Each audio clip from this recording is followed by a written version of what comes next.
நான் சொல்கிற மெத்தடில் மீன் குழம்பு செஞ்சு பாருங்கள். சிம்பிள் அண்ட் டேஸ்டியாக சூப்பராக இருக்கும். இன்றைக்கி நாங்கள் மீன் குழம்பு செய்கிறதுக்காக அரஞ்சா மீன் தான் எடுத்திருக்கோம். முதல்ல மீனை நல்லா க்ளீன் பண்ணி எடுத்து வச்சுக்கலாம். அடுத்தது குழம்புக்கு தேவையான மசாலா பொருட்கள் என்னென்னு பார்க்கலாம்.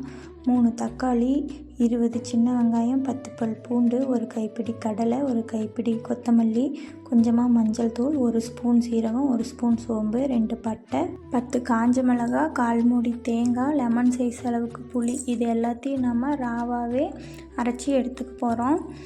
நான் இன்றைக்கி மீன் குழம்பு செய்கிறேம்மா அப்படின்னு சொல்லிட்டு எங்கள் அம்மாட்ட கேட்டிருந்தேன். சரி, நீ பொருளெல்லாம் எடுத்துக்கூட, நான் மசாலாவை கல்லுலேயே அரைச்சி தரேன் அப்படின்னு சொல்லிட்டு சொன்னாங்க. நானும் எடுத்து கொடுத்துட்டேன். அவங்களும் மசாலாலாம் பக்காவாக அரைச்சி கொடுத்துட்டாங்க. மசாலா அரைச்சாச்சு. இதை இப்போ நம்ம ஒரு ஓரமாக எடுத்து வச்சுக்குவோம்.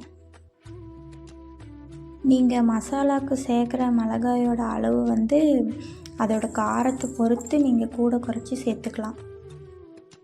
அடுத்ததாக அடுப்பை பற்ற வச்சுட்டு அதில் ஒரு பாத்திரத்தை வச்சுக்கலாம்.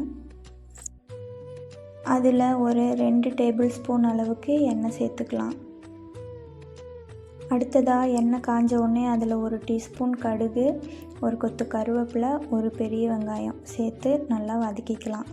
நீங்கள் சின்ன வெங்காயம் கூட சேர்த்துக்கோங்க, டேஸ்ட்டு நல்லா தான் இருக்கும். கொஞ்சம் உப்பு போட்டு நல்லா வதக்கி விட்டுட்டு அதில் நாம் அரைச்சி வச்சுருக்க மசாலாவை சேர்த்துக்கலாம். நீங்கள் பச்சை வாசனை அடிக்குன்ற மாதிரி ஃபீல் பண்ணிங்களா, மசாலாவை கெட்டியாகவே சேர்த்து எண்ணெயில் வதக்கி விட்டுட்டு அதுக்கப்புறம் தண்ணி சேர்த்துக்கோங்க. நாங்கள் எண்ணெயில் வதக்கி விடாமையே தண்ணி சேர்த்துக்கிட்டோம். தண்ணி கொஞ்சம் எக்ஸ்ட்ரா சேர்த்துக்கிட்டோம், நல்லா கொதித்து வரட்டும் அப்படின்னு சொல்லிட்டு. அதில் கொஞ்சமாக 1 ஸ்பூன் அளவுக்கு மீன் குழம்பு மசாலாவும் சேர்த்துக்கிட்டோம். அது ஆப்ஷனல் தான், விருப்பம் இருந்தால் சேர்த்துக்கோங்க, இல்லைன்னா சேர்த்த தேவையில்லை. நம்ம சேர்த்துருக்க மசாலா நல்லா கொதித்து வரணும். நீங்கள் கேஸ் ஸ்டவ் யூஸ் பண்ணுறீங்கன்னா நல்லா ஹை ஃப்ளேமில் வச்சு கொதிக்க விட்டுக்கோங்க. நல்லா தளன்னு கொதித்து வரணும். இது போல் தண்ணியோட அளவு குறைஞ்சி நல்லா தளன்னு கொதித்து வந்ததுக்கப்புறமா நம்ம க்ளீன் பண்ணி வச்சுருக்கோம் இல்லையா, அந்த மீன் எடுத்து இதில் சேர்த்துக்கலாம். மீனை மசாலாவில் எடுத்து போடும்போது பார்த்து போடுங்க, கையிலெல்லாம் தெரிச்சிரும். எங்கள் அம்மா நானே இதெல்லாம் எடுத்து போட்டுக்கிறேன், நீ போட வேண்டாம் அப்படின்னு சொல்லிட்டாங்க. அதனால் சரி, நான் வீடியோ மட்டும் எடுத்துகிட்டு இருந்தேன். மீன் போட்டதுக்கப்புறமா அது மேலே 1 ஸ்பூன் அளவுக்கு உப்பும் கொஞ்சமாக எண்ணெயும் சேர்த்துக்கோங்க. உப்பு போடுறதுனால அந்த மீன்லேயும் அந்த உப்போட டேஸ்ட் இறங்கும் அப்படின்ற மாதிரி எங்கள் அம்மா சொன்னாங்க. அதுக்கப்புறமா அடுப்போட அனலை குறைச்சிட்டு ஒரு 5 நிமிஷம் நல்லா வேக வச்சுக்கோங்க.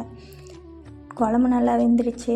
நான் தான் எடுக்கலான்னு ட்ரை பண்ணேன், ஆனால் கை சுட்டுச்சு, எடுக்க முடியல, ரொம்ப ஹீட்டாக இருந்ததுனால. அதுக்கப்புறம் ஹெல்ப்புக்கு ஆளை கூப்பிட்டு அப்புறமா இறக்கி வச்சுட்டாங்க.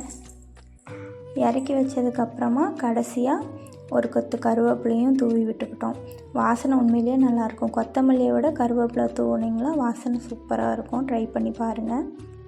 நான் சொன்ன மாதிரி மெத்தடில் மீன் குழம்பு செஞ்சு சாப்பிட்டு பாருங்கள். டேஸ்ட்டு எப்படி இருந்துச்சுன்னு மறக்காமல் கமெண்ட் பண்ணுங்கள். வீடியோ பிடிச்சிருந்தா லைக் பண்ணுங்கள், ஷேர் பண்ணுங்கள். மறக்காமல் நம்ம சேனலை சப்ஸ்கிரைப் பண்ணிக்கோங்க. பாய்.